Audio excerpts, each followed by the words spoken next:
ഈ കൊളസ്ട്രോൾ ഉണ്ടെന്ന് അറിഞ്ഞ ആ സമയം തൊട്ട് തന്നെ ഒട്ടുമിക്ക ഭക്ഷണങ്ങൾ ഒഴിവാക്കി, എന്തിനധികം നമ്മൾ കഴിക്കുന്ന കോഴിമുട്ട പോലും ഒഴിവാക്കി, അത് കൊളസ്ട്രോളിന് കൂട്ടും, അത് പിന്നീട് മറ്റു പല ബുദ്ധിമുട്ടും കാരണമാവും എന്നൊക്കെ പറഞ്ഞിട്ട് പല ഭക്ഷണങ്ങൾ ഒഴിവാക്കി തന്നിട്ടുണ്ട്. ഫോർ എക്സാമ്പിൾ, പാരമ്പര്യമായിട്ട് നമുക്കിപ്പോൾ നമ്മുടെ പാരൻസിന് ആർക്കെങ്കിലും ഈ കൊളസ്ട്രോളിൻ്റെ പ്രശ്നം ഉണ്ടെങ്കിൽ നമുക്കൊരു പക്ഷേ പാരമ്പര്യം കൊണ്ട് ഈ പറയുന്ന കൊളസ്ട്രോളിൻ്റെ അംശം വന്നേക്കാം.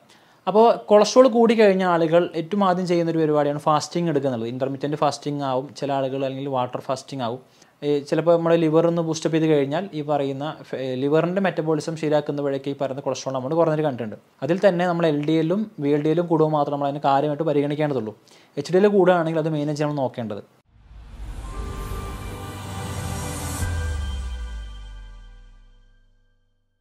പല ആളുകളും യാദൃശ്ചികമായിട്ടോ അല്ലാതെയോ രക്തം ചെക്ക് ചെയ്യുമ്പോഴായിരിക്കും അവർക്ക് കൊളസ്ട്രോളുള്ള കാര്യം അറിയുന്നുണ്ടാവുക. ഒരു 200-ന് മേലൊക്കെ റേഞ്ച് വരുമ്പോഴേക്കും ചില ആളുകൾ ഭയങ്കര പാനിക്കാവും. ചില ആളുകളൊന്നും അതിന് മൈൻഡ് ചെയ്യാറില്ല. അത് ജസ്റ്റ് ഫുഡ് കൺട്രോൾ ചെയ്യുന്ന വഴിയൊക്കെ അവർ അതിനെ നോർമൽ റേഞ്ചിലേക്ക് കൊണ്ടുവരാറുണ്ട്. എന്നാൽ ചില വ്യക്തികളാവട്ടെ ഈ കൊളസ്ട്രോൾ ഉണ്ടെന്ന് അറിഞ്ഞ ആ സമയം തൊട്ട് തന്നെ ഒട്ടുമിക്ക ഭക്ഷണങ്ങൾ ഒഴിവാക്കി, എന്തിനധികം നമ്മൾ കഴിക്കുന്ന കോഴിമുട്ട പോലും ഒഴിവാക്കി, അത് കൊളസ്ട്രോളിന് കൂട്ടും, അത് പിന്നീട് മറ്റു പല ബുദ്ധിമുട്ടും കാരണമാവും എന്നൊക്കെ പറഞ്ഞിട്ട് പല ഭക്ഷണങ്ങൾ ഒഴിവാക്കി തന്നിട്ടുണ്ട്. യഥാർത്ഥത്തിൽ നമ്മൾ കൊളസ്ട്രോളിനെ പേടിക്കേണ്ടതുണ്ടോ, അല്ലെങ്കിൽ എന്താണ് കൊളസ്ട്രോൾ? നമുക്കിന്ന് ഡിസ്കസ് ചെയ്യാനുള്ളത് കൊളസ്ട്രോളിനെ പറ്റിയാണ്. ഞാൻ ഡോക്ടർ മാർ മുക്താർ, ഭൂമി നാച്ചുറൽ വെൽനെസ്സിലെ UNA ഡിപ്പാർട്ട്മെൻറ്റ് കൺസൾട്ടൻ്റാണ്. മിക്ക ആളുകളും കരുതിയിട്ടുള്ളത് നമ്മൾ കഴിക്കുന്ന ഫുഡിൻ്റെ അകത്തു നിന്നാണ് നമ്മുടെ ശരീരത്തിൽ മെജോറിറ്റി ആയിട്ടുള്ള കൊളസ്ട്രോൾ ഉണ്ടാവണം എന്നുള്ളതാണ്. എന്നാൽ നമ്മുടെ ശരീരത്തിൽ നിന്ന് തന്നെയാണ് ഒരു മെജോറിറ്റി ഷെയറുള്ള അല്ലെങ്കിൽ കൂടുതൽ എമൗണ്ട് കൊളസ്ട്രോൾ ഉണ്ടാവുന്നത്. നമ്മൾ കഴിക്കുന്ന ഭക്ഷണത്തിൽ നിന്ന് വളരെ കുറച്ച് എമൗണ്ട് മാത്രമേ കൊളസ്ട്രോൾ ഉണ്ടാവുന്നുള്ളൂ. അതുപോലെ തന്നെ പല ആളുകളും കരുതിയിട്ടുള്ളത് കൊളസ്ട്രോൾ എന്ന് പറയുന്ന വസ്തു നമ്മുടെ ശരീരത്തിന് ആവശ്യമില്ലാത്ത ഒന്നാണ്, അല്ലെങ്കിൽ അത് നമ്മുടെ ശരീരത്തിൽ അകത്തുണ്ടായി കഴിഞ്ഞാൽ അത് ഭയങ്കര ബുദ്ധിമുട്ടാണ് എന്നുള്ളതാണ്. എന്നാൽ കൊളസ്ട്രോൾ എന്ന് പറയുന്നത് നമ്മുടെ ശരീരത്തിന് ആവശ്യമായിട്ടൊരു വസ്തു കൂടെയാണ്. അതിൻ്റെ വാല്യൂ ഒരു പരിധിക്കപ്പുറത്തേക്ക് വരുമ്പോൾ മാത്രമേ നമ്മളതിനെ പേടിക്കേണ്ടതുള്ളൂ. എന്തൊക്കെയാണ് കൊളസ്ട്രോൾ അല്ലെങ്കിൽ കൊഴുപ്പ് കൊണ്ടുള്ള പ്രധാനപ്പെട്ട ഗുണങ്ങൾ നോക്കാം. നമ്മുടെ ശരീരത്തിന് അത്യാവശ്യമായിട്ടുള്ള ഒരു എലമെൻ്റാണ് കൊഴുപ്പ് എന്ന് പറയുന്നത്. അപ്പോൾ നമ്മുടെ ശരീരം ഉണ്ടാക്കിയിട്ടുള്ളത് കോശങ്ങൾ കൊണ്ടാണ്. അപ്പോൾ ഈ കോശങ്ങളുടെ പ്രൊഡക്ഷന് ആവശ്യമായിട്ടുള്ള ഒരു എസെൻഷ്യൽ ആയിട്ടുള്ള, അല്ലെങ്കിൽ നമ്മുടെ കോശങ്ങൾ നിർമ്മിക്കാൻ ആവശ്യമായിട്ടുള്ള ഒരു മൂലകമാണ് കൊളസ്ട്രോൾ എന്ന് പറയുന്ന കൊഴുപ്പ്. അതല്ലെങ്കിൽ നമുക്ക് മറ്റൊരു കാര്യത്തിൽ പറയാം, നമ്മുടെ ശരീരത്തിൻ്റെ ടെമ്പറേച്ചർ നിയന്ത്രിക്കുന്നതിൽ ഒരു വലിയൊരു പങ്ക് കൊഴുപ്പ് വഹിക്കുന്നുണ്ട്. നമ്മൾ ചെറിയ പ്രായത്തിലൊക്കെ പഠിച്ചിട്ടുണ്ടാവും, ഈ ധ്രുവപ്രദേശങ്ങളൊക്കെ താമസിക്കുന്ന കരടി, ധ്രുവക്കരടി അല്ലെങ്കിൽ പെൻഗ്വിനൊക്കെ അവരുടെ സ്കിന്നിൻ്റെ താഴെ ഒരുപാട് കൊഴുപ്പ് സംഭരിച്ച് വെക്കാറുണ്ട്, അവർക്ക് ആ തണുപ്പിൽ നിന്ന് രക്ഷ നേടാൻ വേണ്ടിയിട്ട്. ഇതേപോലെ നമ്മുടെ ശരീരത്തിൻ്റെ സ്കിന്നിൻ്റെ അടിയിലൊക്കെ കാണുന്ന കൊഴുപ്പുകൾ നമ്മുടെ ഹീറ്റിനെ മെയിൻറ്റെയിൻ ചെയ്യാൻ ഹെൽപ്പ് ചെയ്യാറുണ്ട്. ഇതേപോലെ ഒരുപാട് വിറ്റാമിൻസ് ദഹിപ്പിക്കാൻ, പ്രത്യേകിച്ച് ഫാറ്റ് സോലുബിൾ ആയിട്ടുള്ള vitamin A, D, E, K തുടങ്ങിയിട്ടുള്ള വൈറ്റമിനുകൾ ദഹിപ്പിക്കാൻ കൊഴുപ്പ് അത്യാവശ്യമായിട്ടുള്ളൊരു സംഗതി കൂടിയാണ്. അപ്പോൾ ഇത്തരം ഫാറ്റ് സോലുബിൾ ആയിട്ടുള്ള വൈറ്റമിൻസ് ദഹിക്കണമെങ്കിൽ കൊഴുപ്പ് വേണം. നമ്മുടെ സ്കിന്നിന് ഒരു ടെക്സ്ചർ നൽകാൻ, സ്കിന്നൊന്ന് ഗ്ലോ ആവാനൊക്കെ കൊഴുപ്പ് ഒരു പരിധിവരെ സഹായിക്കാറുണ്ട്. ചില ഹോർമോൺ ഉണ്ടാക്കാൻ അല്ലെങ്കിൽ ദഹനം എളുപ്പമാവാനൊക്കെ ഈ കൊളസ്ട്രോൾ എസെൻഷ്യലാണ്. നിർബന്ധമായിട്ടും കൊളസ്ട്രോൾ നമുക്ക് ശരീരത്തിൽ ആവശ്യമായിട്ടുള്ള ഒന്നാണ്. അതിൻ്റെ ഒരു എമൗണ്ട് ഒരു പരിധിക്കപ്പുറം കൂടുതൽ മാത്രമേ നമ്മളതിനെ പേടിക്കേണ്ടതുള്ളൂ.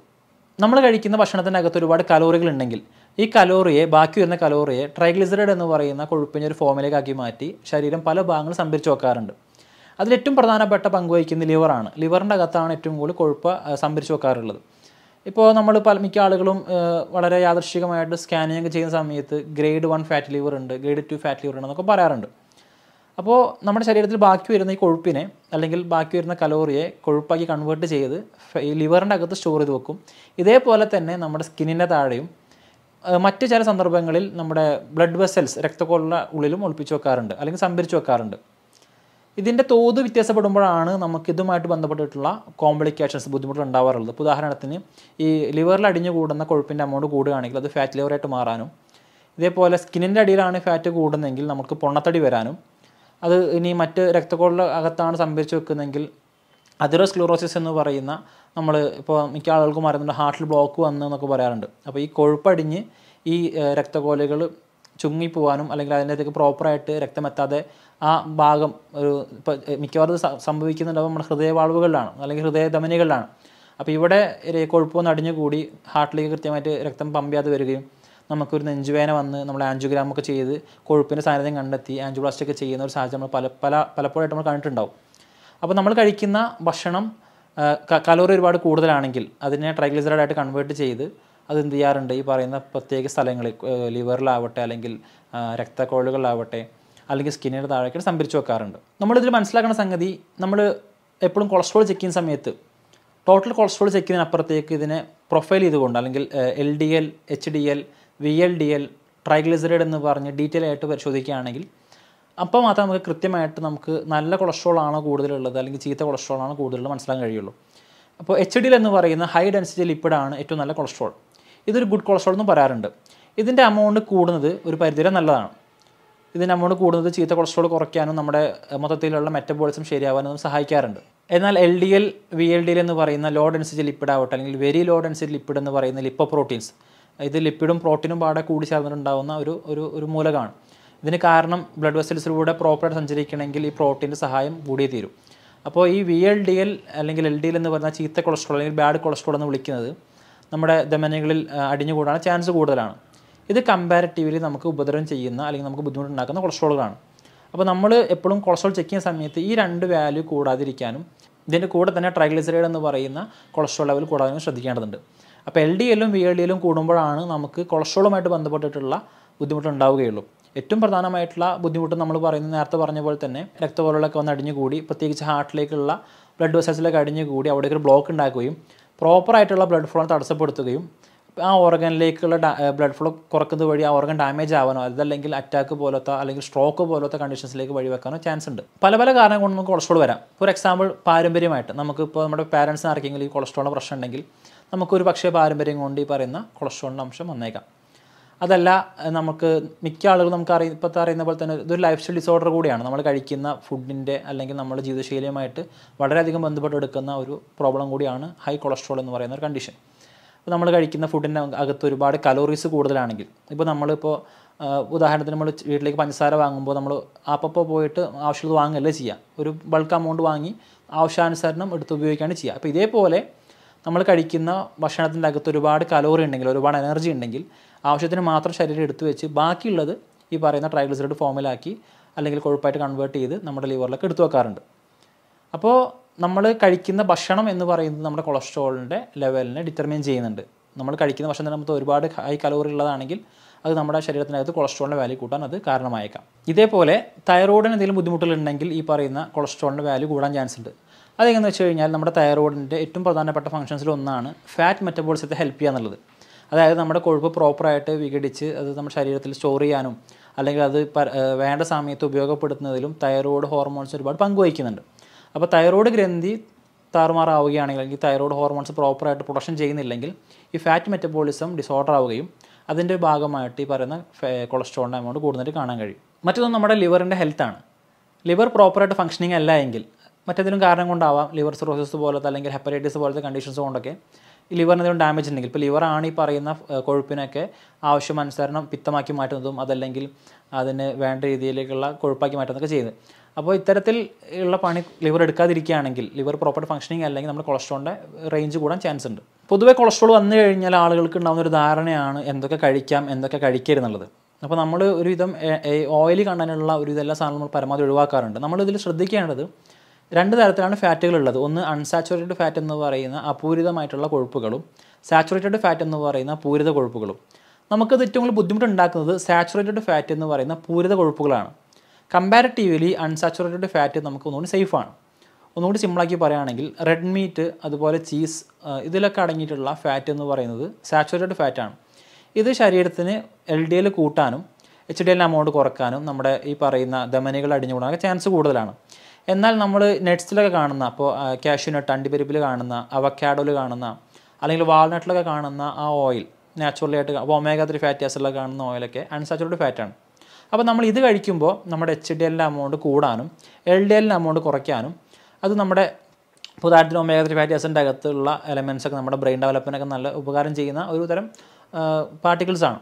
അപ്പോൾ നമ്മൾ ഈ പറയുന്ന കാഷ്യൂനട്ട്സ് അല്ലെങ്കിൽ വാൾനട്ട് പോലത്തെ ഈ പറയുന്ന ഒമേഗ 3 ഫാറ്റി ആസിഡ് കഴിക്കുകയാണെങ്കിൽ അതിലുള്ള ഫാറ്റ് നമുക്ക് ദോഷത്തേക്കാൾ വളരെ ഗുണമാണ് ചെയ്യുന്നത്. അപ്പോൾ ഇത്തരം അൺസാച്ചുറേറ്റഡ് ഫാറ്റുകൾ നമ്മൾ കഴിക്കുന്നത് ഒരു പരിധി വരെ നല്ലതാണ്. അപ്പോൾ അതിൽ ഇപ്പോൾ ഈ പറയുന്ന കാഷ്യൂനട്ട്സിലേക്കുള്ള ഫാറ്റ് നല്ലതാണെന്ന് എഴുതിയിട്ട് നമ്മൾ അതൊരു പരിധിക്കപ്പുറത്ത് കഴിച്ചു കഴിഞ്ഞാൽ അത് ഇതേപോലെ തിരിച്ച് ഫാറ്റായിട്ട് കൺവേർട്ടാക്കി ശരീരത്തിൻ്റെ പല ഭാഗങ്ങളിലും സ്റ്റോർ ചെയ്യാൻ ചാൻസ് കൂടുതലാണ്. എന്നാൽ താരതമ്യേന നമ്മൾ നോക്കുകയാണെങ്കിൽ റെഡ് മീറ്റിൽ കാണുന്ന ഫാറ്റിനേക്കാൾ നമുക്ക് ഏറ്റവും നല്ല സേഫായിട്ടുള്ളത് ഈ പറയുന്ന അൺസാച്ചുറേറ്റഡ് ആയിട്ടുള്ള ഫാറ്റാണ്. റെഡ് മീറ്റിൽ കാണുന്ന ഫാറ്റുകൾ നമ്മൾ ഉദാഹരണത്തിന് നമ്മൾ ഡിപ്പ് ചെയ്ത് ഫ്രൈ ചെയ്യുന്ന അല്ലെങ്കിൽ മുക്കി പൊരിക്കുന്ന എണ്ണ പലഹാരങ്ങൾ അതല്ലെങ്കിൽ ചീസിലൊക്കെ കാണുന്ന അത് ഒന്നുകൂടിയും കമ്പാരിറ്റീവ്ലി കൊഴുപ്പിൻ്റെ അംശം കൂടുതലായിരിക്കും. അപ്പോൾ ഇത്തരം സാച്ചുറേറ്റഡ് ഫാറ്റ് നമുക്കൊരു പരിധിവരെ കുറയ്ക്കുകയാണെങ്കിൽ കൊളസ്ട്രോളിൻ്റെ ലെവൽ കുറയ്ക്കാനും നമ്മുടെ ശരീരം ഹെൽത്തി ആയിട്ടിരിക്കാനും അത് കാരണമായേക്കാം. ഇതേപോലെ തന്നെ മിക്ക ആളുകളുടെ ഡൗട്ടാണ് ഈ കൊളസ്ട്രോൾ വന്നു കഴിഞ്ഞാൽ അതിൻ്റെ വാല്യൂ കൂടുതലാണെങ്കിൽ നമുക്ക് കോഴിമുട്ട കഴിക്കാൻ പറ്റുമെന്നുള്ളത്. യഥാർത്ഥത്തിൽ കോഴിമുട്ടയ്ക്ക് പ്രധാന 2 ഭാഗങ്ങളുണ്ട്, നമുക്കറിയാം. ഒന്ന് വൈറ്റ് ഭാഗം, ഒന്ന് യെല്ലോ യോൾക്ക് എന്ന് പറയുന്ന മഞ്ഞക്കരു എന്ന് പറയുന്ന ഭാഗം. ഇതിൽ വൈറ്റ് പാർട്ട് നമ്മുടെ പുറം ഭാഗത്ത് കാണുന്ന ആ വെള്ള ഭാഗം പ്രോട്ടീനാണ്. അകത്ത് കാണുന്ന യെല്ലോ മാത്രമാണ് അതിൽ ഫാറ്റായിട്ട് വരുന്നുള്ളൂ. ഈ ഫാറ്റും യഥാർത്ഥത്തിൽ അൺസാച്ചുറേറ്റഡ് ഫാറ്റാണ്, അതായത് അപൂരിതമായിട്ടുള്ള കൊഴുപ്പാണ്. ഇത് നമുക്കൊരു പരിധിവരെ സേഫാണ്. നമ്മൾ സ്ഥിരമായിട്ട് എന്നും കോഴിമുട്ട കഴിക്കുന്ന ആളുകൾ ഇപ്പോൾ നോക്കുകയാണെങ്കിൽ അവർക്ക് അങ്ങനെ ഒരു കാര്യമായിട്ടുള്ള കൊളസ്ട്രോളിൻ്റെ വേരിയേഷൻ കാണാൻ കഴിയില്ല. കാരണം ഈ പറയുന്ന അൺസാച്ചുറേറ്റഡ് ഫാറ്റിൻ്റെ ഗുണം എന്ന് വെച്ച് കഴിഞ്ഞാൽ അത് പെട്ടെന്ന് ഇപ്പോൾ റൂം ടെമ്പറേച്ചറിലേക്ക് അത് ലിക്വിഡായിട്ട് മാറും എന്നുള്ളതാണ്. ഇതേപോലെ തന്നെ അത് പെട്ടെന്ന് ദഹിക്കാനും അത് ഒരുപാട് നേരം ശരീരത്തിൽ തങ്ങി നിൽക്കാതെ പെട്ടെന്ന് വിഘടിച്ച് പോകാൻ ചാൻസ് കൂടുതലാണ്. എന്നാൽ സാച്ചുറേറ്റഡ് ഫാറ്റ് ആവട്ടെ അത് ശരീരത്തിൽ കെട്ടിക്കിടക്കാനും അത് ദഹിക്കാൻ ഒരുപാട് സമയം എടുക്കുന്നത് കണ്ടിട്ടുണ്ട്. അപ്പോൾ താരതമ്യേന ഇപ്പോൾ ഈ മുട്ടയുടെ വെള്ള പാർട്ട് എന്ന് പറയുന്നത് പ്രോട്ടീൻ, അതുകൊണ്ട് തന്നെ നമ്മുടെ ശരീരത്തിൻ്റെ മസിൽസ് ഡെവലപ്മെൻറ്റിനൊക്കെ ഇത് വളരെയധികം ഉപകാരം ചെയ്യുന്നുണ്ട്. ഇതേപോലെ നമ്മൾ അതിൻ്റെ ഉണ്ണി കഴിക്കുകയാണെങ്കിൽ, നമ്മൾ മഞ്ഞക്കരു കഴിക്കുകയാണെങ്കിൽ അതിലുള്ള അൺസാച്ചുറേറ്റഡ് ഫാറ്റ് നമുക്കൊരു പരിധി വരെയൊക്കെ നല്ലതാണ്. അപ്പോൾ നമ്മൾ നേരത്തെ പറഞ്ഞ പോലെ ഇതിൻ്റെ അകത്തുള്ള അമൗണ്ട് വ്യത്യാസപ്പെട്ടിരിക്കും. ഇപ്പോൾ അൺസാച്ചുറേറ്റഡ് ഫാറ്റ് തന്നെ നമ്മൾ ഒരു പരിധിക്ക് അപ്പുറത്തേക്ക് കഴിക്കരുത്. ഒരു ദിവസം 2-3 എഗ്ഗിൻ്റെ യോൾക്ക് ഇത് ആൾക്കനുസരിച്ച് വ്യത്യാസപ്പെട്ടിരിക്കാം. ഇപ്പോൾ ഒരു നന്നായിട്ട് ഹാർഡ് വർക്കൊക്കെ ചെയ്യുന്ന ഒരാളാണെങ്കിൽ അയാൾക്ക് ഈ പറയുന്ന ഫാറ്റ് വേണമുള്ള ചാൻസ് കൂടുതലാണ്. അപ്പോൾ അവർ ഇത്തരത്തിൽ 2-3 എഗ്ഗിൻ്റെ യോൾക്ക് കഴിക്കുന്നത് പ്രശ്നമില്ല. എന്നാൽ ഒരു എക്സസൈസും ചെയ്യാതെ നമുക്ക് ഓൾറെഡി കൊളസ്ട്രോളിൻ്റെ എമൗണ്ട് ഹൈ നിൽക്കുന്ന ആൾക്കാർക്കാണെങ്കിൽ അവർക്ക് ഒരു എഗ്ഗ് വൈറ്റ് അല്ലെങ്കിൽ ഒരു എഗ്ഗ് യോൾക്ക് കഴിക്കുന്നതായിരിക്കും നല്ലത്. ഞാൻ നേരത്തെ പറഞ്ഞപ്പോൾ നമ്മൾ ഒരുപാട് ഭക്ഷണം കഴിക്കുന്ന സമയത്ത് നമ്മൾ ഒരുപാട് കലോറി കിട്ടും. ഈ കലോറി ഒരു പരിധിക്ക് അപ്പുറത്തേക്ക് ആയി കഴിഞ്ഞാൽ അതിനെ കൊഴുപ്പായിട്ട് സംഭരിച്ച് ശരീരത്തിൽ പല ഭാഗങ്ങളും സംഭരിച്ച് വെക്കുമെന്ന് പറഞ്ഞു. അപ്പോൾ കൊളസ്ട്രോൾ കൂടി കഴിഞ്ഞ ആളുകൾ ഏറ്റവും ആദ്യം ചെയ്യുന്നൊരു പരിപാടിയാണ് ഫാസ്റ്റിംഗ് എടുക്കുന്നത്. ഇൻ്റർമീഡിയറ്റ് ഫാസ്റ്റിംഗ് ആവും, ചില ആളുകൾ അല്ലെങ്കിൽ വാട്ടർ ഫാസ്റ്റിംഗ് ആവും. അപ്പോൾ നമ്മളിങ്ങനെ ചെയ്യുന്ന വഴി നമുക്ക് പ്രോപ്പറായിട്ട് ശരീരത്തിൻ്റെ അകത്തേക്ക് എനർജി കിട്ടുന്നില്ല എങ്കിൽ ഈ എനർജി പിന്നെ ശരീരം യൂട്ടിലൈസ് ചെയ്യുന്നത് ഈ പറയുന്ന കൊഴുപ്പിനെ ഉപയോഗപ്പെടുത്തിയിട്ടാണ്. അപ്പോൾ നമ്മുടെ സ്കിന്നിൻ്റെ അണ്ടറിലൊക്കെ ഉള്ള അല്ലെങ്കിൽ നമ്മുടെ ഓർഗൻസിൻ്റെ അണ്ടറിലൊക്കെ സൂക്ഷിച്ചിട്ടുള്ള ഈ ഫാറ്റിനെ ശരീരം തിരിച്ചെടുത്ത് അതിനെ ബേൺ ചെയ്തിട്ടാണ് പിന്നെ നമ്മുടെ എനർജിയൊക്കെ നമുക്ക് കിട്ടുന്നുണ്ടാവുക. അപ്പോൾ നമ്മൾ നോക്കിയാൽ മനസ്സിലാവും, പ്രത്യേകിച്ച് ഈ മുസ്ലിംസിൻ്റെ ഇടയിലൊക്കെ ഉള്ള റംസാൻ ഫാസ്റ്റിംഗ്, റമദാനിലൊക്കെ എടുക്കുന്ന ഒരു നോമ്പൊക്കെ ഒരു പ്രോപ്പറായിട്ട് മന്തൊക്കെ കൃത്യമായിട്ട് ഫോളോ ചെയ്യുകയാണെങ്കിൽ അവർ നന്നായിട്ട് തടി കുറയുന്നതും ഹെൽത്ത് ആയിട്ടിരിക്കുന്നതും കാണാൻ കഴിയും. എന്നാൽ ചില കേസിൽ നമ്മൾ ഇപ്പോൾ രാവിലെ അത്താഴത്തിൻ്റെ കൂടെ നന്നായിട്ട് ഭക്ഷണം കഴിച്ച് നോമ്പ് തുറന്ന് അതിനുശേഷം പിന്നീട് ഈ പറയുന്ന എണ്ണ പലഹാരങ്ങളൊക്കെ കഴിക്കുകയാണെങ്കിൽ ഈ കാര്യമായിട്ടുള്ള ഫാസ്റ്റിംഗ് കൊണ്ട് ഉപകാരം കിട്ടിക്കോളണമെന്നുണ്ടാവില്ല. അപ്പോൾ നമ്മൾ ഇൻ്റർമീഡിയറ്റ് ഫാസ്റ്റിംഗ് ഇടയ്ക്കിടയ്ക്കുള്ള ഈ നോമ്പ് നോൽക്കൽ അത് ഒരു പക്ഷേ വെള്ളം മാത്രം കുടിച്ചുകൊണ്ടാവാം, അതല്ലെങ്കിൽ കംപ്ലീറ്റ് ആയിട്ട് ഒരു തുടർച്ചയായിട്ട് 12-14 മണിക്കൂറോളം പട്ടിണി കിടന്നിട്ടാവാം. അപ്പോൾ ഇത്തരം ഫാസ്റ്റിംഗ് ചെയ്യുന്നത് വഴി നമ്മുടെ ശരീരത്തിൻ്റെ അകത്തുള്ള എക്സസീവ് ആയിട്ടുള്ള ഫാറ്റ് ബേൺ ചെയ്യാനും കൊളസ്ട്രോളിൻ്റെ എമൗണ്ട് കുറയാനും അത് കാരണമായേക്കാം. അപ്പോൾ ഈ കൊളസ്ട്രോൾ വന്നു കഴിഞ്ഞാൽ നമുക്ക് ചെയ്യാൻ പറ്റുന്ന മറ്റൊരു സിമ്പിൾ മെത്തേഡാണ് കാർഡിയക് എക്സസൈസുകൾ. നമ്മൾ ജിമ്മിലൊന്നും അധികം ബോഡി വെയിറ്റ് ഒന്നും ചെയ്യാതെ തന്നെ നമുക്ക് വീടിൻ്റെ അകത്ത് നിന്ന് നമ്മുടെ ശരീരത്തിൻ്റെ അകത്ത് ഓക്സിജൻ്റെ ഡിമാൻഡ് കൂട്ടി കൊടുക്കുന്ന എക്സസൈസുകൾ ഉണ്ടല്ലോ. അപ്പോൾ നമ്മൾ ഉദാഹരണത്തിന് സൂംബ, അതുപോലെ ഡാൻസ് ഐറ്റംസ്, മാർഷൽ ആർട്സൊക്കെ നമ്മളിതൊക്കെ ചെയ്യുകയാണെങ്കിൽ നമ്മുടെ എക്സ്ട്രാ വരുന്ന കലോറീസ് ബേൺ ആവാനും നമ്മുടെ തടി കുറയുന്ന കാര്യം കണ്ടിട്ടുണ്ട്. ഇതേപോലെ തന്നെ കൊളസ്ട്രോൾ വന്നു കഴിഞ്ഞാൽ നമ്മൾ ഫാറ്റ് അൺസാച്ചുറേറ്റഡ് ഫാറ്റ് കഴിച്ച് നമ്മൾ പരമാവധി ഒഴിവാക്കേണ്ടത് കാർബോഹൈഡ്രേറ്റ്സ് ആണ്. അപ്പോൾ ഉദാഹരണത്തിന് അരിഭക്ഷണം, നമ്മൾ അരിഭക്ഷണം കഴിച്ച് സ്ഥിരമായിട്ട് കഴിക്കുകയാണെങ്കിൽ തടി കൂടുതൽ കണ്ടിട്ടുണ്ട്. ഈ പറയുന്ന കാർബോഹൈഡ്രേറ്റിൻ്റെ അകത്തുള്ള ഗ്ലൂക്കോസ് ഈ പറയുന്ന ട്രൈഗ്ലിസറൈഡായിട്ട് കൺവേർട്ട് ആവാനും അത് നമ്മുടെ ശരീരത്തിൻ്റെ പല ഭാഗങ്ങളും സ്റ്റോർ ചെയ്യുന്നത് കണ്ടിട്ടുണ്ട്. അപ്പോൾ നമ്മൾ കൊളസ്ട്രോൾ ഉണ്ടായി കഴിഞ്ഞ് നമ്മൾ നിർബന്ധമായിട്ടും കുറയ്ക്കേണ്ടത് അല്ലെങ്കിൽ നമ്മൾ നിർബന്ധം ഫോളോ ചെയ്യേണ്ടത് ലോ കാർബോഹൈഡ്രേറ്റ് ആയിട്ട് ഡയറ്റുകളാണ്. അപ്പോൾ നമുക്കൊരു പരിധി വരെ ഈ പറയുന്ന നല്ല ഫാറ്റുകൾ കഴിക്കുന്നതിന് പ്രശ്നമില്ല. അത് കൊളസ്ട്രോൾ വന്നാൽ പോലും നല്ല അൺസാച്ചുറേറ്റഡ് ആയിട്ടുള്ള ഫാറ്റ് അല്ലെങ്കിൽ ഗുഡ് HDL കൂട്ടുന്ന ഫാറ്റുകൾ കഴിക്കുന്നത് പ്രശ്നമില്ല. നമ്മൾ കുറയ്ക്കേണ്ടത് കാർബോഹൈഡ്രേറ്റ് അംശം കൂടിയിട്ടുള്ള ഫുഡുകളാണ്. നമ്മളപ്പോൾ ഫോളോ ചെയ്യേണ്ടത് ലോ കാർബോഹൈഡ്രേറ്റുള്ള ഡയറ്റുകളാണ്.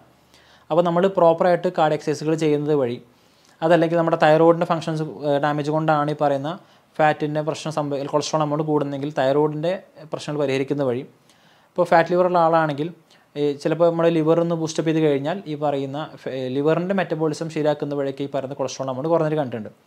അപ്പോൾ ഇത്തരം കാര്യങ്ങൾ ചെയ്യുന്ന വഴിയൊക്കെ നമുക്ക് എന്ത് ചെയ്യാൻ പറ്റും, ഈ പറയുന്ന കൊളസ്ട്രോളിൻ്റെ എമൗണ്ട് കുറക്കാൻ കഴിയും. അപ്പോൾ കൊളസ്ട്രോൾ വന്നു കഴിഞ്ഞ് നമ്മൾ എല്ലാ ഭക്ഷണവും ഒഴിവാക്കുന്നതിനപ്പുറത്തേക്ക് പ്രോപ്പറായിട്ട് നമ്മൾ എന്ത് കഴിക്കണം എന്ന് ആദ്യം മനസ്സിലാക്കുക. കംപ്ലീറ്റ് ആയിട്ട് നമ്മൾ ഈ പറയുന്ന കൊഴുപ്പിന് അല്ലെങ്കിൽ എണ്ണ അടങ്ങിയിട്ടുള്ളതിന് ഒഴിവാക്കുന്നതിനപ്പുറത്തേക്ക് കാർബോഹൈഡ്രേറ്റ് അംശം കുറച്ചുകൊണ്ട് എക്സസൈസൊക്കെ ചെയ്ത് നല്ല അൺസാച്ചുറേറ്റഡ് ആയിട്ടുള്ള ഫാറ്റുകൾ എടുക്കുന്നതൊക്കെ വഴി നമുക്ക് മെല്ലെ മെല്ലെ കുറച്ച് കൊണ്ടുവരാൻ പറ്റുന്ന ഒരു അസുഖം കൂടിയാണ്, അല്ലെങ്കിൽ ഒരു ഡിസോർഡറാണ് കൊളസ്ട്രോൾ എന്ന് പറയുന്ന ഹൈപ്പർ ലിപ്പിഡീമിയ. അതിൽ തന്നെ നമ്മൾ LDLും VLDLും കൂടുമ്പോൾ മാത്രം നമ്മൾ അതിന് കാര്യമായിട്ട് പരിഗണിക്കേണ്ടതുള്ളൂ.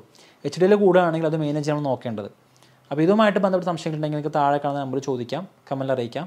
മറ്റൊരു വീഡിയോ നമുക്ക് വീണ്ടും കാണാം. Thank you.